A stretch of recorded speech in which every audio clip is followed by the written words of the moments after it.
Hello दोस्तों, स्वागत है आपका एक बार फिर से हमारे चैनल गेम ऑफ ट्रेडिंग में।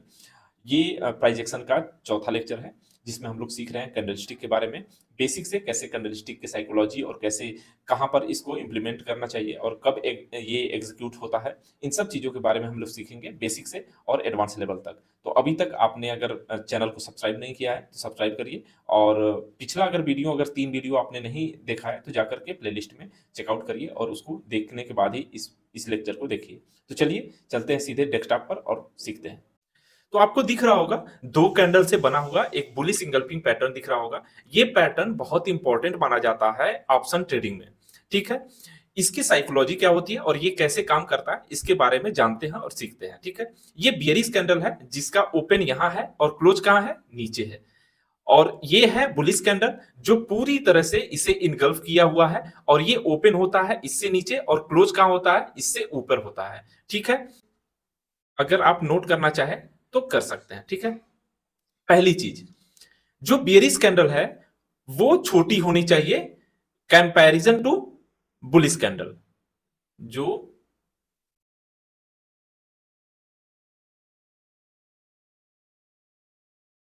ये छोटी होनी चाहिए। ठीक है, दूसरी चीज, जो बुलिश कैंडल है वो जो बुलिश कैंडल है वो पूरी तरह से इसको इनगल्फ किया होना चाहिए, जो छोटी कैंडल है। ठीक है, कहीं ऐसा ना हो कि विक इसका बाहर हो या इधर इसका विक ऊपर हो, ऐसा नहीं होना चाहिए। विक भी इसके बॉडी के अंदर होना चाहिए। बॉडी, ध्यान से सुनिएगा, बॉडी के अंदर होना चाहिए। ऐसा नहीं है विक के अंदर होना चाहिए, बॉडी के अंदर। कहीं थोड़ी बहुत आप जो है देख सकते हैं एरर ऐसा कि विक बड़ा हो, लेकिन जो मेन इसका बुलिश इंगल्फिंग का जो पैटर्न माना जाता है वो यही माना जाता है कि बॉडी के अंदर पूरा का पूरा ये कैंडल होना चाहिए विक सहित। ठीक है, तीसरी चीज क्या होनी चाहिए, जो ग्रीन कैंडल है उसमें विक नहीं होना चाहिए। ठीक है, ये विक अगर हो भी तो छोटी हो। ठीक है, चौथी चीज हो चौथी चीज, इस पैटर्न से पहला कैंडल जो है वो हैमर बना हो तो इसकी एक्यूरेसी जो है वो 90% मानी जाती है।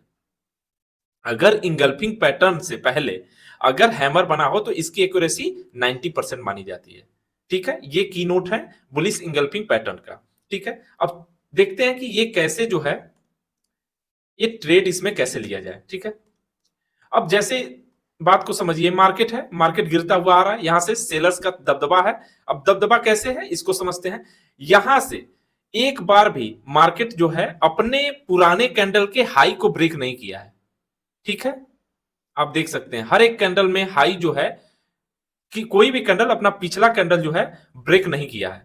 इसका मतलब सेलर्स जो है मार्केट को किसी भी हालत में ऊपर ले जाने के मूड में नहीं है।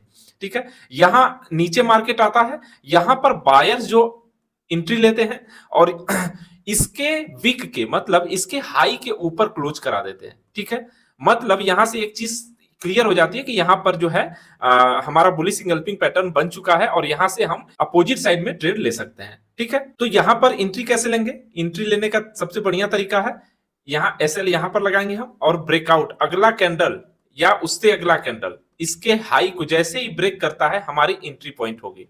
ठीक है, अपने कैपिटल का 50% हम एंट्री कहां लेंगे, यहां पर लेंगे, और 50% थोड़ा सा मार्केट रिट्रेस होगा, इसके 50% के आसपास आएगा तो 50% और हम यहां ऐड कर देंगे। ठीक है, यहां पे ऐसे एंट्री हमारी हो जाएगी। टारगेट क्या होगा, ये पिछला इसका स्विंग हाई, ठीक है, इसका टारगेट होगा। मतलब 1:, कम से कम 4 या 5 हमारा टारगेट होना चाहिए एसएल का। ठीक है, ये तो हमारा हो गया कैसे एंट्री लेनी। अब समझते हैं कि किस सिचुएशन में हमें एंट्री लेनी है, तो उसको समझते हैं। पहली चीज, जब कोई सपोर्ट पर बुलिश इंगल्फिंग पर बन रहा हो तब हमें एंट्री कर लेनी चाहिए। ठीक है, दूसरा, चार्ट पैटर्न पर ये बन रहा हो, जैसे ट्राइंगल हो, चाहे डबल बॉटम हो, चाहे फिर इन्वर्टेड हेड एंड शोल्डर हो, तो चार्ट पैटर्न पे अगर ये कैंडल स्टिक बने तब हमें एंट्री करनी है। तीसरा, ट्रेंड कॉन्टिन्यूएशन। ठीक है, जैसे ये ट्रेंड है, ठीक है, तो ये कंटिन्यूएशन पे हम ट्रेड लेंगे। जैसे यहां पर बन जाए, यहां पर बन जाए, यहां पर बन जाए, तो हम क्या करेंगे, इसके स्विंग हाई तक टारगेट रख करके हम ट्रेड ले सकते हैं। ठीक है, अब इसके कुछ एग्जांपल्स देख लेते हैं। हमारा ये पहला एग्जांपल है सपोर्ट पर। देखिए यहां पर सपोर्ट लिया मार्केट, यहां पर सपोर्ट लिया और यहां पर सपोर्ट लिया। तो यहां पर जैसे ही सपोर्ट लिया मार्केट क्या किया, आपको 1:2 का आपको यहां पर प्रॉफिट दे दिया। ठीक है, यहां बुलिश इंगल्फिंग है, पूरी तरह से ये इंगल्फ है इसमें। ठीक है, अब अगला देखिए, अगला पूरी तरह से हम इसको बुलिश इंगल्फिंग नहीं कह सकते, लेकिन इसको क्यों यहां पे ट्रेड लेंगे, क्योंकि पीछे इसके क्या बना है, हैमर बना है। ठीक है, और हैमर के बाद अगर बुलिश इंगल्फिंग थोड़ा बहुत इधर उधर भी बने तो कोई दिक्कत नहीं, वो हमारी जो एक्यूरेसी है उसको बढ़ा देता है, 90% कर देता है, इसलिए यहां पर भी हम ट्रेड ले लेंगे। ठीक है, चलिए इसका अगला एग्जांपल यहां हम देखेंगे चार्ट पैटर्न पे। यहां आपको दिख रहा होगा कि एक डब्ल्यू पैटर्न फॉर्म हो रहा है। ठीक है, जैसे ही डब्ल्यू पैटर्न बन रहा होगा हम देख रहे हैं कि यहां पे हमारा bullish engulfing pattern W pattern में बन रहा है। तो यहां पे क्या होगा, हमारा ये ट्रेड इनिशिएट हो जाएगा, एंट्री यहां पर होगी और एसएल हमारा यहां पर होगा। पहला टारगेट ये होगा, फिर दूसरा टारगेट हमारा ये होगा और तीसरा टारगेट फिर एसएल ट्रेल करते हुए हम जो है आगे बढ़ते रहेंगे। ठीक है, हमारा तीसरा एग्जांपल है ट्रेंड कंटिन्यूएशन पे। अब देख रहे हैं यहां से मार्केट जो है कंटिन्यू जो है अपसाइड का मूव देते हुए आ रहा है। अब हम देख रहे हैं कि जैसे ये नीचे आ रहा है यहां पर हमारा क्या फॉर्म हो रहा है, बुलिश इंगल्फिंग। ठीक है, इसके बाद आप देख सकते हैं कितना अच्छा मूवमेंट हमको मिला है। ठीक है, यहां पर एक और बुलिश इंगल्फिंग का उदाहरण, ये हमारा क्या है, सपोर्ट एरिया है। ठीक है, और यहां पर क्या बना है हमारा, बुलिश इंगल्फिंग। तो यहां पर भी हम एक ट्रेड लेंगे और यहां तक हमें टारगेट मिल जाएगा। ठीक है, अब देखते हैं बियरिश कैंडलस्टिक पैटर्न को। इसमें आप देख रहे होंगे अगला जो पहला कैंडलस्टिक है वो बुलिश कैंडलस्टिक है और दूसरा बियरिश कैंडलस्टिक, लेकिन बुलिश कैंडलस्टिक छोटा है बियरिश कैंडलस्टिक के कंपैरिजन में। बुलिश कैंडलस्टिक को पूरी तरह से इंगल्फ किया हुआ है कौन, बियरिश कैंडलस्टिक। ठीक है, जैसे हम बुलिश कैंडलस्टिक को पढ़े थे सेम उसका अपोजिट है। मतलब इसका की नोट क्या होगा, इसका की नोट होगा जो ग्रीन कैंडल है वो रेड कैंडल से छोटी होनी चाहिए। ग्रीन कैंडल रेड कैंडल से क्या होनी चाहिए, छोटी होनी चाहिए। रेड कैंडल बड़ी होनी चाहिए, ग्रीन कैंडल से पूरी तरह से इनगल्फ होनी चाहिए। ठीक है, यहां से इसका विक भी इनगल्फ होना चाहिए। ठीक है, तीसरी चीज, इसका जो रेड कैंडल में विक नहीं होनी चाहिए, न के बराबर होनी चाहिए, अगर है तो छोटी होनी चाहिए। ठीक है, चौथी चीज, अगर इससे पहले कोई शूटिंग स्टार पैटर्न अगर मिल जाए, शूटिंग स्टार मिल जाए, तो ये हमारा एक्यूरेसी इसकी कितनी हो जाती है, 90%। ठीक है, तो ये हमारे की नोट है बियरिश कैंडलस्टिक के। अब देख लेते हैं कब कब इसमें एंट्री बनानी चाहिए।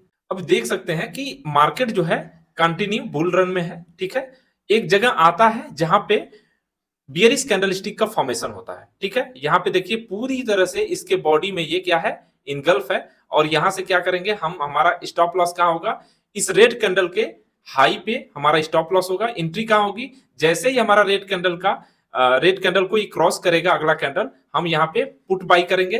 ठीक है, और यहाँ पे एसएल हमारे लगा करके इसके कम से कम जो हमारा एसएल है उससे 5 टाइम्स का हम टारगेट रखेंगे, 3 to 5 टाइम्स का टारगेट रखेंगे। अब इसमें देख लेते हैं कि कब हमें किस सिचुएशन में हमें इसमें ट्रेड लेना चाहिए। तो पहला चीज सेम वही चीज है कि हमें रेजिस्टेंस पे इसको ट्रेड लेना चाहिए। दूसरा, कोई चार्ट पैटर्न बन रहा हो, ठीक है, जैसे हेड एंड शोल्डर हो गया, ट्रायंगल हो गया और डबल टॉप हो गया, तो इन सब चीजों पे अगर ये बियरिश कैंडलस्टिक बने तो हमें ट्रेड ले लेना चाहिए। ठीक है, तीसरी चीज ट्रेंड कंटिन्यूएशन, मतलब अगर प्राइस एक्शन बनाते हुए मार्केट आ रहा है, ठीक है, तो हम क्या करेंगे, अगर यहां पे बियरिश कैंडलस्टिक फॉर्म हो रही है, बियरिश इंगल्फिंग, तो हम क्या करेंगे, यहां पे ट्रेड इनिशिएट कर देंगे। ठीक है, अब चलिए इसके एग्जांपल्स को देख लेते हैं। तो इस चार्ट को देखते हैं और समझते हैं कैसे यहां पर बियरिश इंगल्फिंग का पैटर्न काम कर रहा है। ठीक है, ये जो है मार्केट जो है कई बार इस जगह रजिस्ट कर रहा है। ठीक है, अब यहां पर वेरिएशन 1, वेरिएशन 2, वेरिएशन 3 है। यहां पर भी एक बियरिश कैंडलस्टिक का फॉर्मेशन हुआ है जो हम आगे पढ़ेंगे, यहां पर भी। लेकिन यहां जो बियरिश कैंडलस्टिक का फॉर्मेशन हुआ है वो क्या है, वो है हमारा बियरिश इनगल्फिंग पैटर्न। क्योंकि इस कैंडल को पूरी तरह से ढक लिया है ये बियरिश कैंडल ने। ठीक है, तो यहाँ पे एसएल हमारा ये होगा और एंट्री पॉइंट हमारी ये होगी। आप देख सकते हैं कितना अच्छा टारगेट हमें मिला है। ये किस पे हमने ट्रेड लिया है? हमने लिया ये रेजिस्टेंस पर। ठीक है, अगला चार्ट जो दिख रहा है ये एक तो ट्रेंड कंटिन्यूएशन का चार्ट है और दूसरे एंगल से देखेंगे तो ये जो है ये रेजिस्टेंस का भी ये चार्ट आपको दिख रहा है। क्यों?